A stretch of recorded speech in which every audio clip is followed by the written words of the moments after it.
Kasi, Mr. Chair, why do you refuse to answer Congressman Pimentel when he asked you about your schooling? Mr. Chair, hindi Why? hindi po kasi ako nakapagtapos. Hindi naman nakakaya, hindi ka nakapagtapos eh. Gusto lang na yung malaman kung saan ka nag-aral. Yun naman ang tanong, di ba? Hindi naman tinanong na kung Yes saan po. ka nagtapos. Ang kitatanong natin, kung saan ka nag-aral. Oh, pwede ba sagutin mo yun? Mr. Chair, marami po akong school na pinag-aralan po. Wala kang school na pinag-aralan o doon ka nag-aral sa China, hindi sa Manila?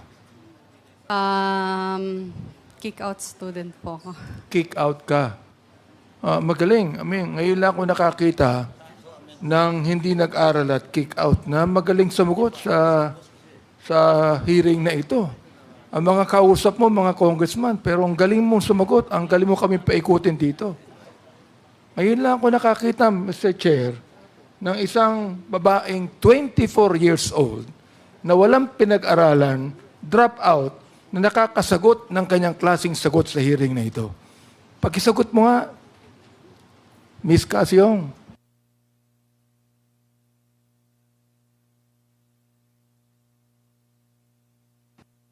Hindi mo kaya ang sagutin? Aba, magaling ka. Sapagkat napapaikot mo kami lahat dito. Oo.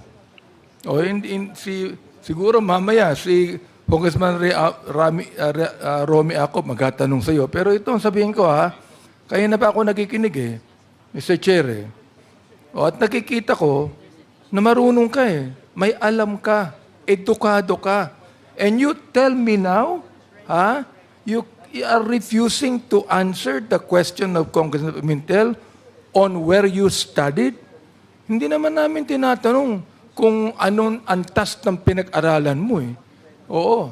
Ang tinatanong, hindi ka ba nag-aral ng elementary? Let me ask you. Nag-aral ka ba ng elementary? Hindi. Opo. Ayun. Sumagot ka din. High school, nag-aral ka.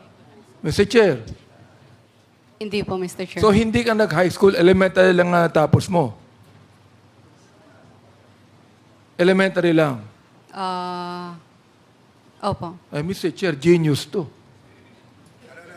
Genius. Elementary lang ang natapos niya, pero pinapaikot mo si Congressman Dan Fernandez. Elementary nga lang Pinapaikot si Congressman Dan Fernandez. Napapaniwala pa ni Congressman. Hindi, we're trying to be lenient, Mr. Chairman, if I may. We're just trying to be lenient because, yun nga, sinasabi natin, okay naman, nag-waiver na siya Yun nga lang problem, si withdraw And that's the reason why medyo, bakit ganun?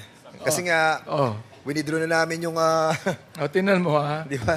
Kanina, nabanggit mo kay Congressman Dan Fernandez, hindi nabigyan ng lisensya. Narinig ko yun, You were not given a license. Now, what license are you talking about? Nag-email po Mr. Chair, nag-email po si PAGCOR sa email ko dahil ako po yung authorized po. Kaya sa akin po nag-email. Ang sabi po ni PAGCOR po is hindi po sila magbibigay ng lisensya. Or, Sa hindi PAGCOR. siya mag-renew. PAGCOR.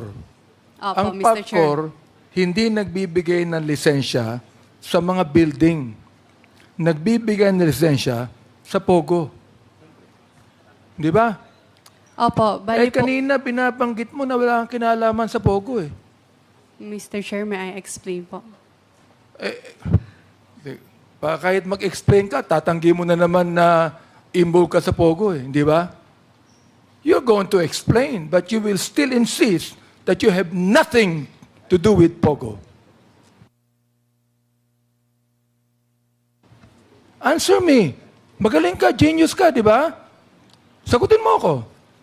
You have nothing to do with POGO, but you applied for a license in PAGCOR, and you will refuse a license. What kind of license? PAGCOR is not giving a license for apartments or buildings. They are giving licenses for POGO.